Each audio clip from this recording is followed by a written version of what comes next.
മുനമ്പം മനുഷ്യക്കടത്തിലെ സൂത്രധാരന്മാരെ തിരിച്ചറിഞ്ഞു. രവീന്ദ്ര, ശാന്തകുമാർ, ശ്രീകാന്ത് എന്നിവർ മുഖ്യ സൂത്രധാരന്മാരെന്ന് മുനമ്പം വഴി വിദേശത്തേക്ക് കടക്കാൻ ശ്രമിച്ച് പരാജയപ്പെട്ട പ്രഭുവിന്റെ മൊഴി. വിദേശത്തേക്ക് കടക്കാൻ ഓരോരുത്തരും നൽകിയത് 1.5 മുതൽ 3 ലക്ഷം വരെയെന്നും പ്രഭു മൊഴി നൽകി. ദൃശ്യങ്ങൾ പീപ്പിൾ ടിവിക്ക് ലഭിച്ചു. ഇപ്പോൾ ശരത്ത് ചേരുന്നുണ്ട് ദില്ലിയിൽ നിന്ന്. ശരത്ത്, വിശദാംശങ്ങൾ. ആനന്ദ് സൂചിപ്പിച്ചതുപോലെ തന്നെ മുനമ്പം മനുഷ്യക്കടത്തുമായി ബന്ധപ്പെട്ടുള്ള ഏറെ നിർണായകമായിട്ടുള്ള ഒരു വഴിത്തിരിവാണ് ഇപ്പോൾ ഉണ്ടായിരിക്കുന്നത്. ഈ മനുഷ്യക്കടത്തിന് നേതൃത്വം നൽകിയിട്ടുള്ള 3 ആളുകളെ സംബന്ധിച്ചുള്ള വിവരമാണ് ഇപ്പോൾ നേരത്തെ പിടിയിലായ പ്രഭുവിൽ നിന്നും കേരള പോലീസിന് ലഭിച്ചിരിക്കുന്നത്.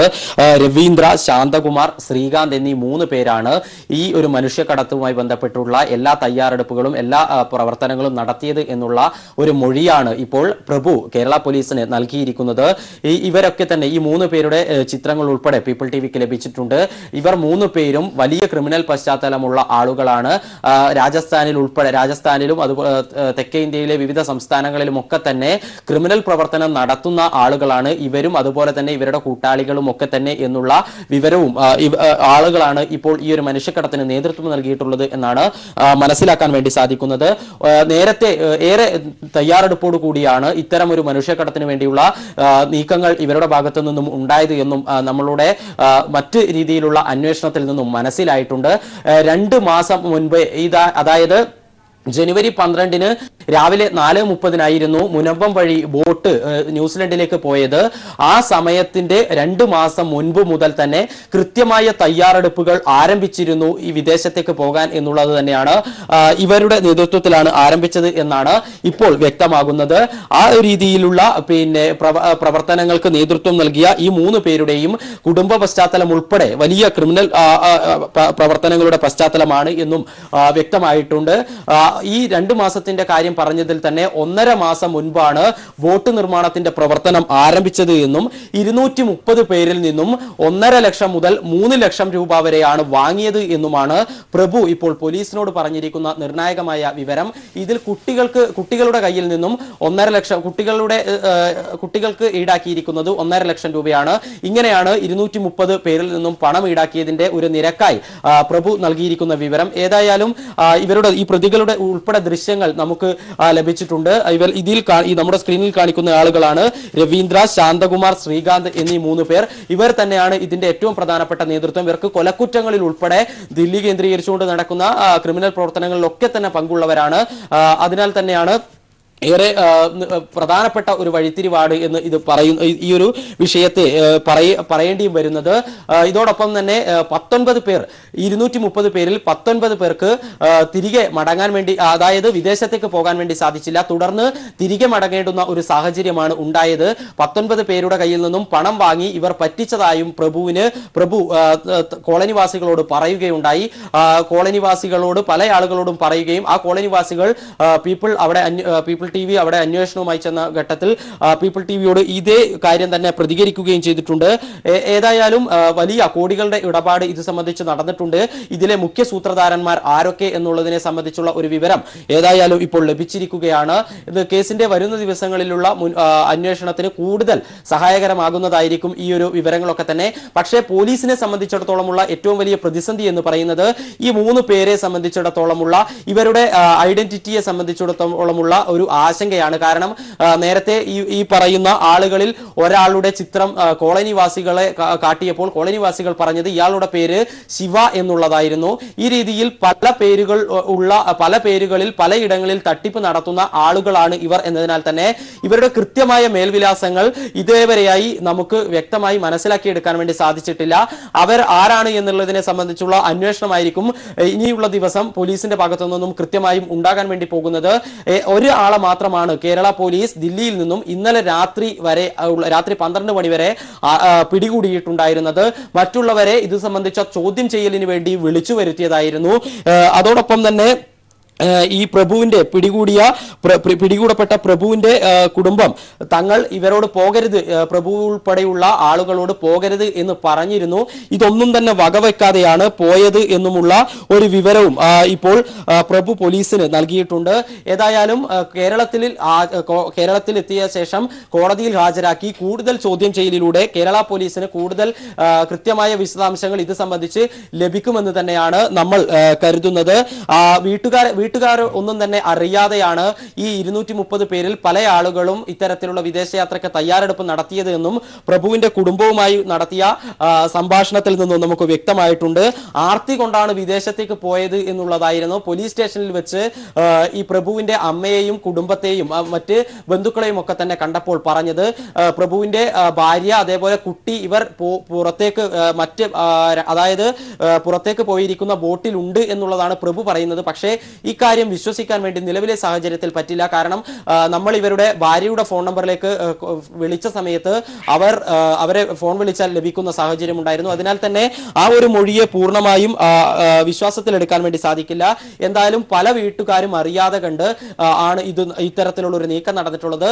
ഈ പോയ 230 പേരിൽ പല ആളുകൾക്കും വലിയ ക്രിമിനൽ പശ്ചാത്തലമുണ്ട് എന്ന് നേരത്തെ തന്നെ പോലീസ് അന്വേഷണത്തിൽ വ്യക്തമായിട്ടുണ്ട്. ഏതായാലും ഇതിനൊക്കെ തന്നെ ചുക്കാൻ പിടിച്ചിട്ടുള്ള സൂത്രധാരന്മാരെ കുറിച്ചുള്ള കൃത്യമായ വിവരം ഏതായാലും പോലീസിന് ലഭിച്ചിരിക്കുകയാണ് ഇപ്പോൾ. ആനന്ദ്, ശരത് കെ ശശിയാണ് ദില്ലിയിൽ നിന്ന് സമഗ്രമായ ഈ വാർത്തയുടെ വിവരങ്ങൾ നൽകിയത്. മുനമ്പം മനുഷ്യക്കടത്തിലെ സൂത്രധാരന്മാരെ തിരിച്ചറിഞ്ഞിരിക്കുന്നു. ശരത് സൂചിപ്പിച്ചതുപോലെ നിർണായകമായ വഴിത്തിരിവാണ് ഉണ്ടായിരിക്കുന്നത്. രവീന്ദ്ര, ശാന്തകുമാർ, ശ്രീകാന്ത് എന്നിവരാണ് മുഖ്യ സൂത്രധാരന്മാരെന്ന് കണ്ടെത്തിയിരിക്കുന്നു. പോലീസ് ഇവരിൽ ഒരാളാണ് ഇപ്പോൾ കസ്റ്റഡിയിലായത്. ഓരോരുത്തരും നൽകിയത് 1.5 മുതൽ 3 ലക്ഷം വരെയെന്ന് ഇപ്പോൾ കസ്റ്റഡിയിലായ പ്രഭുവിന്റെ മൊഴിയും ലഭിച്ചിരിക്കുന്നു. വിശദാംശങ്ങളാണ് നമ്മൾ കേട്ടത്. മറ്റു വാർത്തകൾ കൂടി നോക്കാം. ശബരിമല ദർശനത്തിനെത്തിയ യുവതികൾ മടക്കം പോലീസുമായി നടത്തിയ ചർച്ചയ്ക്ക് ശേഷം ദർശനത്തിനെത്തിയത് കണ്ണൂർ സ്വദേശികളായ രേഷ്മ നിശാന്തും ഷാനിലയുമാണ്. കഴിഞ്ഞ ബുധനാഴ്ച ദർശനത്തിനെത്തിയ രേഷ്മ നിശാന്തും ഷാനിലയുമാണ് വീണ്ടും ദർശനത്തിനെത്തിയത്. അന്നും പ്രതിഷേധത്തെ തുടർന്ന് ഇരുവർക്കും ദർശനം നടത്താൻ കഴിഞ്ഞിരുന്നില്ല. റിനു ശ്രീധർ ചേരുന്നുണ്ട് വിവരങ്ങളുമായി. റിനു, എന്തൊക്കെയാണ് ഈ വാർത്തയുടെ വിശദാംശങ്ങൾ? ആനന്ദ്, ഇന്ന് പുലർച്ചെ 4:30 മണിയോടുകൂടിയാണ് നിലയ്ക്കൽ രണ്ടുപേര്, അതായത് രേഷ്മ നിശാന്തും ഷാനില സതീഷും എത്തിയത് എന്നുള്ളതാണ്. നിലയ്ക്കൽ പോലീസ് സ്റ്റേഷനിൽ അപ്പോൾ തന്നെ പോലീസ് കൂട്ടിക്കൊണ്ടുപോവുകയും കൃത്യമായി തന്നെ നിലവിലെ സാഹചര്യം പറഞ്ഞു മനസ്സിലാക്കുകയും ചെയ്തു എന്നുള്ളതാണ്. അതിനുശേഷം ഏകദേശം 1 മണിക്കൂറോളം നീണ്ട ചർച്ചയ്ക്കൊടുവിലാണ് ഇവരെ പോലീസ് വാഹനത്തിൽ കയറ്റി കൊണ്ടുപോയത് എന്നുള്ളതാണ്. പോലീസ് ഇപ്പോൾ പറയുന്നത് എരുമേലി കഴിഞ്ഞ് അവരെ തിരികെ വിട്ടു എന്നുള്ളതാണ്. എന്നാൽ രേഷ്മ നിശാന്ത് ഉൾപ്പെടെയുള്ളവർ ആ സമയത്ത് പ്രതികരിച്ചത്, ഞങ്ങൾ തിരികെ വരും, ഞങ്ങൾ അയ്യപ്പ ദർശനം കഴിഞ്ഞിട്ടേ മടങ്ങൂ എന്നുള്ള ഒരു പ്രതികരണമായിരുന്നു അവരുടെ ഭാഗത്ത് നിന്ന് ഉണ്ടായത്. എന്തായാലും അവസാന ദിവസമാണെന്ന്. ഇന്ന് അയ്യപ്പ ഭക്തർക്ക് അയ്യപ്പനെ ദർശിക്കുവാനുള്ള അവസാന ദിവസമാണ്. ഇന്ന് രാത്രി 10 മണിയോടുകൂടി ഹരിവരാസനം പാടി നടയടച്ചു കഴിഞ്ഞാൽ നാളെ 12 രാജകുടുംബത്തിന് മാത്രമാണ് അയ്യപ്പനെ ദർശിക്കുവാനുള്ള ഒരു അവകാശം. അതുകൊണ്ട് തന്നെ ഇന്ന് രാത്രിക്കകം തന്നെ അയ്യപ്പനെ ദർശിക്കേണ്ടതുണ്ട് ഇവർക്ക് വരണമെങ്കിൽ തന്നെ. അതുകൊണ്ട് തന്നെ അവർ എത്തുമെന്നുള്ള ഒരു കാര്യം തന്നെയാണ് അവർ പറഞ്ഞ് മടങ്ങിയത് എന്നുള്ളതാണ്. പക്ഷേ അവസാന ദിവസമായ ഒരു ദിവസം വലിയ രീതിയിലുള്ള ഒരു സംഘർഷാവസ്ഥ സന്നിധാനത്ത് അതുപോലെ തന്നെ പമ്പയിലും നിലനിൽക്കുന്ന സാഹചര്യത്തിൽ തന്നെ ഇവരെ കൃത്യമായി അത് പറഞ്ഞ് ബോധ്യപ്പെടുത്തി തിരികെ മടക്കാനുള്ള ഒരു ശ്രമം പോലീസിന്റെ ഭാഗത്തു നിന്നുണ്ടായി. അത് വിജയിച്ചു എന്ന് വേണം പറയാൻ. അവസാന ദിവസമായതുകൊണ്ട് തന്നെ മറ്റൊരു രീതിയിലേക്ക് പോകുവാൻ വേണ്ടി പോലീസിനും താല്പര്യമില്ല എന്നുള്ള ഒരു കാര്യം കൂടിയുണ്ട്. കാരണം ഒരു അവസാന മംഗളപരമായി പറഞ്ഞ് അവസാനിപ്പിക്കേണ്ട ഒരു ദിവസം ഇത്തരം രീതിയിൽ ഒരു അക്രമാസക്തമാവുകയാണെങ്കിൽ അത് വലിയ രീതിയിൽ ചർച്ച ചെയ്യപ്പെടും എന്നുള്ളത് കൊണ്ട് തന്നെയാണ്. പക്ഷേ അത്തരത്തിൽ ഒരു രീതിയിലേക്ക് പോകാൻ പോലീസും മുന്നോട്ട് വന്നില്ല എന്നുള്ളതാണ്. കൃത്യമായി ഇവരെ പറഞ്ഞ് മനസ്സിലാക്കി വിടുന്ന ഒരു സാഹചര്യമുണ്ടായി. നമുക്കറിയാം, കഴിഞ്ഞ ബുധനാഴ്ചയും ഇവർ രണ്ടുപേരും എത്തിയിരുന്നു എന്നുള്ളതാണ്. അന്ന് കരുക്ക് കഷ്ണം ഉൾപ്പെടെ ഉപയോഗിച്ച് ഇവരെ എറിയുകയും വലിയ രീതിയിലുള്ള ഒരു പ്രതിഷേധം ഉണ്ടാവുകയും അക്രമം അഴിച്ചുവിടുവാൻ ഒരുമ്പിടുകയും ചെയ്തിട്ടുണ്ടായിരുന്നു സംഘപരിവാർ പ്രതിനിധികൾ. അവർ തന്നെ വലിയ രീതിയിൽ സംഘങ്ങളായി സന്നിധാനത്തും അതുപോലെ തന്നെ പമ്പയിലും ഒക്കെ തന്നെ നിലയുറപ്പിച്ചിട്ടുണ്ട് എന്നുള്ളത് കൂടി നമ്മൾ നോക്കണം. അത്തരത്തിൽ ഇവർ വരികയാണെങ്കിൽ വലിയ രീതിയിലുള്ള ഒരു അക്രമം തന്നെ നടക്കും എന്നുള്ളതിൽ യാതൊരുവിധ സംശയവുമില്ല. അതുകൊണ്ട് തന്നെയാണ് ഇത്തരത്തിലേക്ക് പോലീസ് പോയത്. ഇന്ന് വൈകുന്നേരം 5 5 മണിയോടുകൂടി DGP ലോക്നാഥ് ബെഹ്റ പമ്പയിലെത്തും. തുടർന്ന് സന്നിധാനത്തേക്കും 8 മണിയോടുകൂടി എത്തും എന്നുള്ളതാണ് നമുക്ക് ലഭ്യമായിട്ടുള്ള ഒരു വിവരം. മറ്റൊന്ന്, ഇവർ നിലയ്ക്കലെത്തിയത് അറിഞ്ഞപ്പോൾ തന്നെ സന്നിധാനത്തും പരിസര പ്രദേശത്തിലും സംഘപരിവാർ പ്രവർത്തകർ തടിച്ചുകൂടി എന്നുള്ളതാണ്. അതിന്റെ അടിസ്ഥാനത്തിൽ കൃത്യമായി തന്നെ സായുധരായ പോലീസും സന്നിധാനത്ത് നിലയുറപ്പിച്ചിട്ടുണ്ടായിരുന്നു. എന്തെങ്കിലും വിഷയങ്ങൾ ഉണ്ടാവുകയാണെങ്കിൽ കൃത്യമായി തന്നെ ജാഗ്രതയോടുകൂടി നിലയുറപ്പിച്ചുകൊണ്ട് അത് ഇടപെടാനുള്ള ഒരു സാഹചര്യം പോലീസ് ഒരുക്കി നിർത്തിയിരുന്നു എന്നുള്ളതാണ്. അതുകൊണ്ട് തന്നെ ഞാൻ നേരത്തെ സൂചിപ്പിച്ചതുപോലെ പോലീസ് കൃത്യമായി ഇടപെട്ടുകൊണ്ട് ഇവരെ മടക്കി അയക്കുന്ന ഒരു കാഴ്ചയാണ് നമുക്ക് കാണാൻ കഴിഞ്ഞത്. ശരി റിനു, ഏതായാലും സന്നിധാനത്ത് നിന്നുള്ള വിവരങ്ങളാണ് റിനു ശ്രീധർ നൽകിയത്. ശബരിമലയിൽ മകരമാസ പൂജ നാളെ അവസാനിക്കും. രാവിലെ നടയടച്ച് മേൽശാന്തി പന്തളം രാജപ്രതിനിധിക്ക് താക്കോൽ കൈമാറുന്നതോടെയാണ് ചടങ്ങുകൾ അവസാനിക്കുക. ഇന്ന് രാത്രി 10 മണിക്ക് ഹരിവരാസനം പാടി നടയടച്ചാൽ മല കയറി വരുന്ന ഭക്തർക്കുള്ള ദർശനം അവസാനിക്കും. നാളെ രാവിലെ നട തുറന്ന് പന്തളം കൊട്ടാരത്തിൽ നിന്നുള്ള പ്രത്യേക പൂജയും കഴിഞ്ഞ് നടയടയ്ക്കുന്നതോടെയാണ് മകരമാസ പൂജ അവസാനിക്കുന്നത്. ചിത്തിരാട്ട വിശേഷത്തിന് നട തുറന്നപ്പോൾ തന്നെ സന്നിധാനത്ത് യുവതീ പ്രവേശനവുമായി ബന്ധപ്പെട്ട സംഘപരിവാർ സംഘടനകൾ അക്രമം അഴിച്ചുവിട്ടിരുന്നു. എന്നാൽ ശബരിമല ഇപ്പോൾ ശാന്തമാണെന്നും സംഘപരിവാറുകാരുടെ വ്യാജപ്രചരണങ്ങളും അക്രമവും അവസാനിപ്പിക്കുവാൻ സർക്കാരിനും ദേവസ്വം ബോർഡിനുമായെന്നും ബോർഡംഗം അഡ്വക്കേറ്റ് N. വിജയകുമാർ പറഞ്ഞു. ബഹുമാനപ്പെട്ട ഗവൺമെന്റും അതുപോലെ ദേവസ്വം ബോർഡ് മന്ത്രിയും ദേവസ്വം ബോർഡും എടുത്തിട്ടുള്ള നിലപാടുകളും ഭക്തർക്ക് വേണ്ടി ഒരുക്കിയിട്ടുള്ള സംവിധാനങ്ങൾ കൊണ്ടാണ് ആദ്യഘട്ടത്തിലെ ഈ സംഘർഷാവസ്ഥ മറികടക്കുവാൻ ദേവസ്വം ബോർഡിന് കഴിഞ്ഞത്. ആദ്യഘട്ടത്തിൽ വൻപിച്ച പ്രചരണമാണ് ശബരിമലയ്ക്കെതിരായിട്ട് ചില കേന്ദ്രങ്ങളിൽ നിന്ന് നടത്തിയത്. ശബരിമലയിൽ കാണിക്കയിടരുത്, അതെല്ലാം ഗവൺമെൻറ് എടുത്തുകൊണ്ട് പോകുന്നു എന്നുള്ള തെറ്റായ പ്രചരണം അവർ നടത്തി. ഗവൺമെൻറ് യഥാർത്ഥത്തിൽ ബഡ്ജറ്റിൽ വിഹിതം നൽകിക്കൊണ്ട് ശബരിമലയെ സഹായിക്കുന്ന, ദേവസ്വം ബോർഡിനെ സഹായിക്കുന്ന നിലപാടാണ് സ്വീകരിച്ചിട്ടുള്ളത്. നാളെ രാവിലെ നട തുറന്ന് ഭസ്മാഭിഷേകവും നടത്തി അയ്യപ്പനെ യോഗദണ്ഡം ധരിപ്പിച്ച പന്തളം രാജപ്രതിനിധിക്ക് ദർശനം നൽകി നടയടയ്ക്കും. ശേഷം മേൽശാന്തി ക്ഷേത്രത്തിന്റെ താക്കോൽ രാജപ്രതിനിധിക്ക് നൽകും. തുടർന്ന് 18ാം പടി ഇറങ്ങി രാജാവ് ഇനിയുള്ള ഒരു വർഷത്തേക്ക് പൂജയ്ക്കുള്ള ചിലവിനായി കിഴിപ്പണവും താക്കോലും ദേവസ്വം മാനേജരെ ഏൽപ്പിക്കും. പിന്നീട് തിരുവാഭരണവുമായി പന്തളം കൊട്ടാര പ്രതിനിധി മലയിറങ്ങും. ഇതോടെ മണ്ഡല മകരവിളക്കുത്സവവും തുടർന്നുള്ള മകരമാസ പൂജയും അവസാനിക്കും. Rinu Sreedhar, news bureau, Sannidhanam. മണ്ഡല മകരവിളക്ക് കാലത്ത് 51 യുവതികൾ ശബരിമലയിൽ ദർശനം നടത്തിയെന്ന സർക്കാർ വാദം തെളിവുകളുടെ അടിസ്ഥാനത്തിൽ വെർച്വൽ ക്യൂ പ്രകാരം നിലയ്ക്കലും പമ്പയിലും മരക്കൂട്ടത്തും സന്നിധാനത്തും പരിശോധന നടത്തിയാണ് യുവതികൾ അയ്യപ്പ ദർശനം നടത്തിയത്. വെർച്വൽ ക്യൂ പ്രകാരം ഓരോ വ്യക്തികളും സ്വമേധയാ രജിസ്റ്റർ ചെയ്ത കണക്കുകളാണ് സംസ്ഥാന സർക്കാർ കോടതിയെ അറിയിച്ചത്. നിങ്ങളുടെ പേര്, നിങ്ങളുടെ ടെലിഫോൺ നമ്പർ, നിങ്ങളുടെ ഫോട്ടോ ഐഡന്റിറ്റി കാർഡ് എന്നിവ അപ്ലോഡ് ചെയ്താൽ നിങ്ങൾക്ക് ഒരു കാർഡ് കിട്ടും, വെർച്വൽ ക്യൂ കാർഡ്. നിങ്ങൾക്ക് നടപ്പന്തലിൽ അവിടെ ഒരു എൻട്രി ഉണ്ട്. ആ എൻട്രിയും കഴിഞ്ഞിട്ട് നിങ്ങൾക്ക് മുമ്പോട്ട് പോയി ദർശനം നടത്തിയേ പോകാനൊക്കുള്ളൂ. പിന്നെ ആ ക്യൂവിൽ തിരിച്ചു പോകാനൊക്കില്ല. അങ്ങനെ നമ്മൾ കണ്ടുപിടിച്ചിട്ടുള്ളതാണ് ഈ 51 ആൾക്കാർ ദർശനം നടത്തിയെന്നുള്ളത്. ആ ദർശനം നടത്തിയിരിക്കുന്നു. ദർശനം നടത്തിയ യുവതികൾ കൂടുതലും സമർപ്പിച്ചത് ആധാർ വിവരങ്ങളാണ്. ആധാർ വിവരങ്ങളിലെ ചെറിയ തെറ്റുകൾ ചൂണ്ടിക്കാട്ടിയാണ് ഇപ്പോൾ സംസ്ഥാന സർക്കാരിനെതിരെ തെറ്റായ ആരോപണങ്ങൾ ഉന്നയിക്കുന്നത്.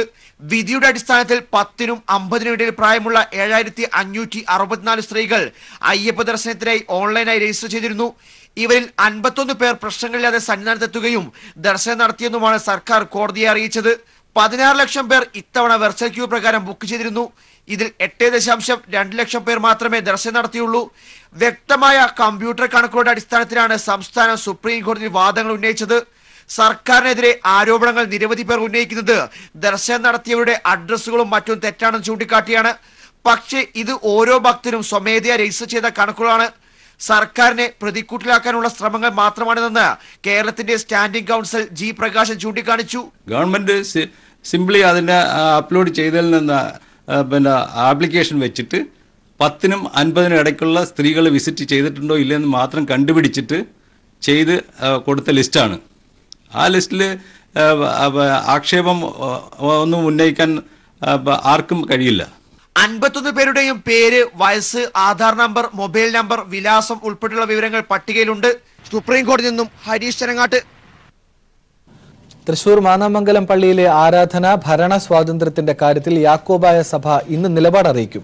ഇത് സംബന്ധിച്ച് ഇന്ന് ഉച്ചയ്ക്ക് 2 മണിക്ക് മുൻപായി രേഖാമൂലം നിലപാട് അറിയിക്കാൻ കളക്ടർ ഇന്നലെ നിർദ്ദേശിച്ചിരുന്നു. യാക്കോബായ സഭയുടെ മറുപടിയുടെ അടിസ്ഥാനത്തിലായിരിക്കും ചർച്ചകൾ പുനരാരംഭിക്കുക. അവകാശ തർക്കത്തെ തുടർന്ന് കല്ലേറും സംഘർഷവും ഉണ്ടായ മാന്നാമംഗലം സെന്റ് മേരീസ് പള്ളിയിൽ സ്ഥിതി ശാന്തമാക്കാൻ കളക്ടർ ഇന്നലെ യാക്കോബായ ഓർത്തഡോക്സ് വിഭാഗങ്ങളുമായി ചർച്ച നടത്തിയിരുന്നു. തുടർന്ന് ഹൈക്കോടതിയിൽ നിലവിലുള്ള അപ്പീലിൽ തീരുമാനമാകുന്നതുവരെ പള്ളിയിൽ പ്രവേശിക്കില്ലെന്ന് ഓർത്തഡോക്സ് വിഭാഗവും പള്ളിക്കുള്ളിലെ പ്രാർത്ഥനാ യജ്ഞം അവസാനിപ്പിച്ച് പുറത്തിറങ്ങാൻ യാക്കോബായ സഭാംഗങ്ങളും തീരുമാനിക്കുകയായിരുന്നു.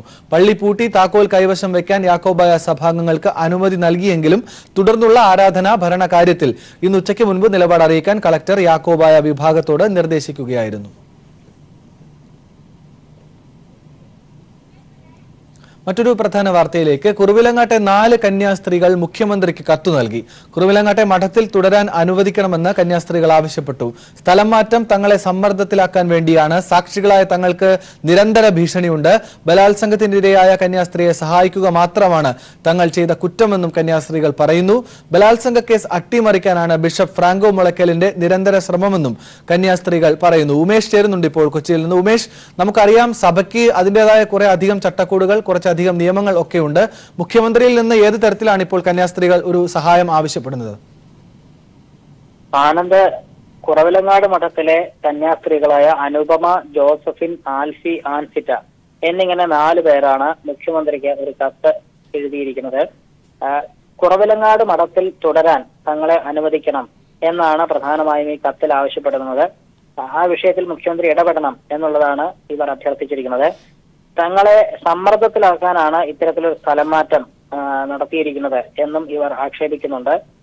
ഈ ബിഷപ്പ് ഫ്രാങ്കോ മുളയ്ക്കലുമായി ബന്ധപ്പെട്ട കേസിൽ, കന്യാസ്ത്രീയെ പീഡിപ്പിച്ച കേസിൽ തങ്ങൾ 4 പേരും സാക്ഷികളാണ്. അതുകൊണ്ട് തന്നെ തങ്ങൾക്ക് നിരന്തരമായ ഭീഷണി നേരിടുന്നുണ്ട്.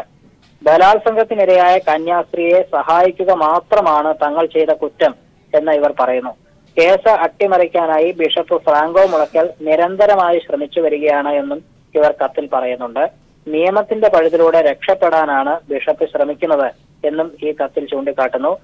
ഒപ്പം തന്നെ ഇവർ പറയുന്നത് ബിഷപ്പിന്റെ താളത്തിനൊത്ത് തുള്ളുന്നയാളാണ് മദർ സുപ്പീരിയർ എന്നും വ്യക്തമാക്കുന്നുണ്ട്. അതുകൊണ്ട് തന്നെ ഇതിന്റെ ഭാഗമായാണ് ഇത്തരത്തിലൊരു സ്ഥലം മാറ്റ ഉത്തരവ് തങ്ങൾക്ക് ലഭിച്ചത്. ബിഷപ്പ് നിർദ്ദേശിച്ചതനുസരിച്ചാണ് തങ്ങൾക്ക് ഈ സ്ഥലം മാറ്റ ഉത്തരവ് കിട്ടിയത് എന്നുള്ളതാണ് ഇവർ ഈ കത്തിലൂടെ വ്യക്തമാക്കുന്നത്. ദൈനംദിന ചെലവിന് പോലും സഭയിൽ നിന്ന് തങ്ങൾക്ക് പണം അനുവദിക്കുന്നില്ല എന്നും ഈ കന്യാസ്ത്രീകൾ മുഖ്യമന്ത്രിക്ക് അയച്ച കത്തിൽ പറയുന്നുണ്ട്.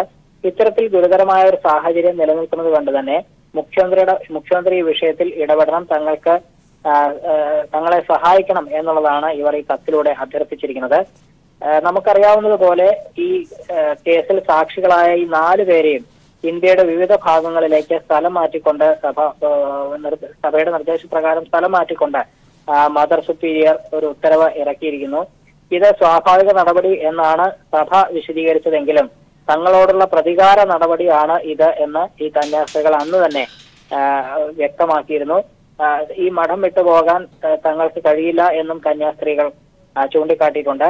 ഏതായാലും തങ്ങളെ ഇത്തരത്തിൽ നിരന്തരമായി സമ്മർദ്ദത്തിലാക്കുന്നതിന്റെ ഭാഗമായി സ്ഥലം മാറ്റുന്ന ഈ സാഹചര്യത്തിലാണ്, തങ്ങൾക്ക് ഇത്തരത്തിൽ നിരന്തരം ഭീഷണി നേരിടേണ്ടി വരുന്ന ഒരു സാഹചര്യത്തിലാണ് മുഖ്യമന്ത്രിക്ക് ഇവർ കത്തെഴുതിയിരിക്കുന്നത്. ഈ വിഷയത്തിൽ ഇടപെട്ട് പരിഹാരം കാണണം എന്നുള്ളതാണ് ഈ 4 കന്യാസ്ത്രീകളോടും മുഖ്യമന്ത്രിയോട് അഭ്യർത്ഥിച്ചിരിക്കുന്നത്. ആനന്ദ്, വ്യക്തമാണ്. കെ എം ഉമേഷാണ് വിശദാംശങ്ങൾ നൽകിയത്. സിസ്റ്റർ അനുപമ അടക്കമുള്ള 4 കന്യാസ്ത്രീകൾ മുഖ്യമന്ത്രിയുടെ സഹായം ആവശ്യപ്പെട്ടിരിക്കുന്നു. ഏത് നിലയിൽ മുഖ്യമന്ത്രി ഇക്കാര്യത്തിൽ ഇടപെടും എന്നത് കാത്തിരുന്ന് കാണേണ്ടതാണ്. ഒരിടവേള. കനയ്യകുമാർ ഉൾപ്പെടെയുള്ള JNU വിദ്യാർത്ഥി നേതാക്കൾ രാജ്യവിരുദ്ധ മുദ്രാവാക്യങ്ങൾ വിളിച്ചെന്നാരോപിക്കുന്ന ദില്ലി പോലീസിന്റെ കുറ്റപത്രം ഇന്ന് കോടതി പരിഗണിക്കും. ദില്ലി പട്യാല ഹൌസ് മെട്രോപൊളിറ്റൻ കോടതിയാണ് കുറ്റപത്രം പരിഗണിക്കുക. JNUവിൽ 2016 നടന്ന വിദ്യാർത്ഥി റാലിയിൽ ഇന്ത്യ വിരുദ്ധ മുദ്രാവാക്യം വിളിച്ചു എന്നാണ് കേസ്. സംഭവം നടന്ന് 3 വർഷങ്ങൾക്ക് ശേഷം കഴിഞ്ഞ ആഴ്ചയാണ് പോലീസ് കുറ്റപത്രം നൽകിയത്. ലോക്സഭാ തെരഞ്ഞെടുപ്പ് അടുത്തിരിക്കെ കുറ്റപത്രം സമർപ്പിച്ചതിന് പിന്നിലെ രാഷ്ട്രീയ താൽപര്യത്തെ നേരത്തെ തന്നെ വിമർശിക്കപ്പെട്ടിരുന്നു. രാജ്യദ്രോഹ കുറ്റം കൂടാതെ കലാപമുണ്ടാക്കൽ, അനധികൃതമായി സംഘം ചേരൽ, കള്ളരേഖ ചമയ്ക്കൽ തുടങ്ങി 8ഓളം വകുപ്പുകളും കനയ്യകുമാർ ഉൾപ്പെടെയുള്ള 10 പേർക്കെതിരെ ചുമത്തിയിട്ടുണ്ട്. മമതാ ബാനർജിയുടെ നേതൃത്വത്തിലുള്ള യുണൈറ്റഡ് ഇന്ത്യ റാലി ഇന്ന് ബിജെപിക്കെതിരെ പ്രതിപക്ഷ ഐക്യം ഉയർത്താൻ ലക്ഷ്യമിട്ടാണ് റാലി.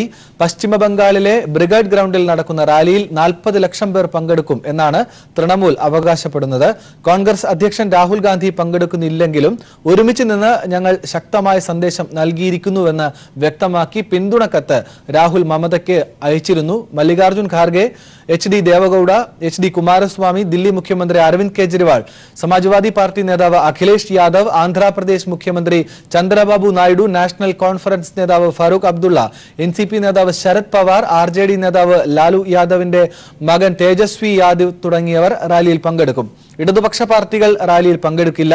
മമതയുടെ റാലിക്ക് ബദലായി ഫെബ്രുവരി 3-ന് ഇടതുപക്ഷ പാർട്ടികൾ മഹാറാലി സംഘടിപ്പിക്കുന്നുണ്ട്.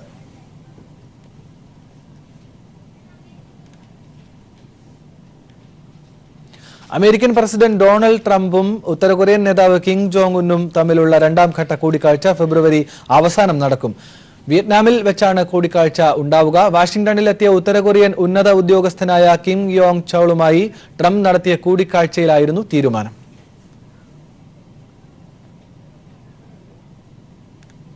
ഉമ്മൻചാണ്ടിയുടെ പാത പിന്തുടർന്ന് അണികളെ ഒപ്പം നിർത്താൻ രമേശ് ചെന്നിത്തല കുട്ടനാട്ടിൽ ജനസമ്പർക്ക പരിപാടി സംഘടിപ്പിച്ചാണ് ചെന്നിത്തല ജനങ്ങളുടെ കണ്ണിൽ പൊടിയിടാൻ എത്തിയത്.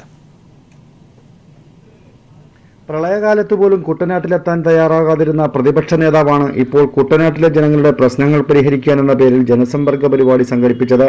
2 തവണ കുട്ടനാട്ടിൽ വെള്ളപ്പൊക്കമുണ്ടായപ്പോൾ പോലും ചെന്നിത്തലയോ മറ്റ് കോൺഗ്രസ് നേതാക്കളോ ജനങ്ങളുടെ സ്വത്തിനും ജീവനും സംരക്ഷണം നൽകാൻ സർക്കാർ മുന്നോട്ട് വന്നപ്പോൾ സജീവമായി രംഗത്ത് വന്നിരുന്നില്ല. മാത്രമല്ല, കുട്ടനാടിന്റെ പുനർനിർമ്മാണത്തിനടക്കം ജില്ലയിൽ നടന്ന ഫണ്ട് സമാഹരണ പ്രവർത്തനങ്ങളിൽ നിന്നുപോലും ഇവർ വിട്ടുനിൽക്കുകയായിരുന്നു. ഇപ്പോൾ തെരഞ്ഞെടുപ്പ് മുന്നിൽ കണ്ടാണ് ചെന്നിത്തലയും കൂട്ടരും കുട്ടനാട്ടിലെത്തിയിരിക്കുന്നതെന്നാണ് കുട്ടനാട്ടുകാർ പറയുന്നത്. പ്രളയ ദുരിതബാധിതരുടെ പരാതികൾ ഏറ്റുവാങ്ങുന്നതിനും കാര്യങ്ങൾ അന്വേഷിക്കുന്നതിനും എന്ന നിലയിൽ പ്രതിപക്ഷ നേതാവ് ശ്രീ രമേശ് ചെന്നിത്തല കുട്ടനാട്ടിലെ രാമങ്കരിയിൽ നടത്തിയ സന്ദർശനം തികച്ചും രാഷ്ട്രീയ പ്രേരിതമാണ് എന്നാണ് പൊതുവായി ഉയരുന്ന ഒരു വികാരം. കാരണം ഈ പ്രളയാനന്തരം ഉണ്ടായിട്ടുള്ള സർക്കാർ പ്രഖ്യാപിച്ചിട്ടുള്ള പല കാര്യങ്ങളിലും അതിന് അനുപൂരകമായ ദുരിതാശ്വാസ നടപടികൾ സർക്കാർ എടുത്തു വരികയാണ്. ഈ പ്രളയ ദുരിതകാലത്ത് കുട്ടനാട് വ്യാപകമായി സന്ദർശിക്കാൻ വരാതിരിക്കുകയും ഒക്കെ ചെയ്തിട്ടുള്ള അദ്ദേഹം ഇപ്പോൾ വരുന്നത് ഈ തെരഞ്ഞെടുപ്പുമായി ബന്ധപ്പെട്ട ചില നടപടിക്രമങ്ങളുടെ ഭാഗമാണ്, രാഷ്ട്രീയ പ്രവർത്തനത്തിന്റെ ഭാഗമാണ് എന്നാണ് പൊതുവിൽ വിലയിരുത്തപ്പെടുന്നത്. കുട്ടനാട് പ്രളയത്തിൽ മുങ്ങിയ ഘട്ടത്തിൽ എല്ലാ വിഭാഗം ജനങ്ങളും സർക്കാരിനൊപ്പം നിന്നാണ് ഒറ്റ രാത്രി കൊണ്ട് 2 ലക്ഷത്തിലധികം വരുന്ന കുട്ടനാട്ടുകാരുടെ ജീവൻ രക്ഷിച്ച് ദുരിതാശ്വാസ ക്യാമ്പുകളിലേക്ക് മാറ്റിയത്. ഈ സമയമൊന്നും കുട്ടനാട്ടിലെത്താതിരുന്ന നേതാവാണ് ഇപ്പോൾ ജനങ്ങളെ പറ്റിക്കാൻ രംഗത്ത് വന്നിരിക്കുന്നതെന്നാണ് പൊതുവെ കുട്ടനാട്ടുകാർ പറയുന്നത്. Shajahan, news bureau, Alappuzha. സംസ്ഥാനത്തെ പിന്നോക്ക വിഭാഗം വിദ്യാർത്ഥികളുടെ വിദ്യാഭ്യാസ ആനുകൂല്യ കുടിശ്ശിക തീർത്ത് പിന്നോക്കക്ഷേമ വികസന വകുപ്പ് കഴിഞ്ഞ സർക്കാരിന്റെ കാലത്ത് വരുത്തിയ 189 കോടി രൂപയുടെ കുടിശ്ശിക തീർക്കാൻ 200 കോടി രൂപയാണ് സർക്കാർ അനുവദിച്ചത്. സംസ്ഥാനത്തെ OEC, SCBC വിഭാഗങ്ങൾക്കുള്ള വിദ്യാഭ്യാസ ആനുകൂല്യങ്ങൾ നൽകുന്നതിന് 200 കോടി രൂപ സർക്കാർ വീണ്ടും അനുവദിച്ചു. ഈ വർഷം ബഡ്ജറ്റ് വിഹിതമായി ലഭിച്ച 223 കോടി രൂപയ്ക്ക് പുറമെയാണ് അധിക ധനാനുമതിയിലൂടെ 200 കോടി രൂപ അനുവദിച്ചത്. ഇതോടെ OEC, SCBC വിദ്യാർത്ഥികളുടെ വിദ്യാഭ്യാസ ആനുകൂല്യത്തിൽ ഉണ്ടായിരുന്ന കുടിശ്ശിക പൂർണ്ണമായും തീരും. 30 സമുദായങ്ങളെ കൂടി OEC വിദ്യാഭ്യാസ ആനുകൂല്യങ്ങൾക്ക് അർഹതപ്പെടുത്തിയിരുന്നു. LDF സർക്കാർ അധികാരത്തിലെത്തുമ്പോൾ OEC, SCBC വിഭാഗം വിദ്യാർത്ഥികളുടെ വിദ്യാഭ്യാസ ആനുകൂല്യ ഇനത്തിൽ 189 കോടി രൂപ കുടിശ്ശിക ഉണ്ടായിരുന്നു. മുൻ സർക്കാരിന്റെ കാലത്ത് ആവശ്യമായ തുക ബജറ്റിൽ വകവയ്ക്കാത്തത് മൂലമാണ് കുടിശ്ശിക വന്നത്.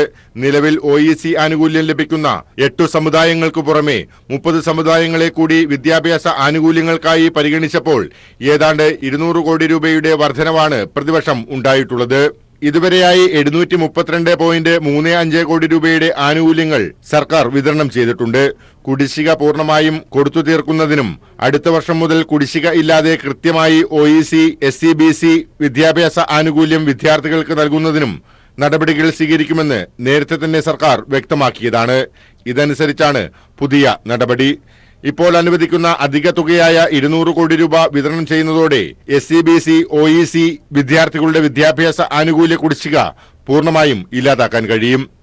News bureau, Thiruvananthapuram.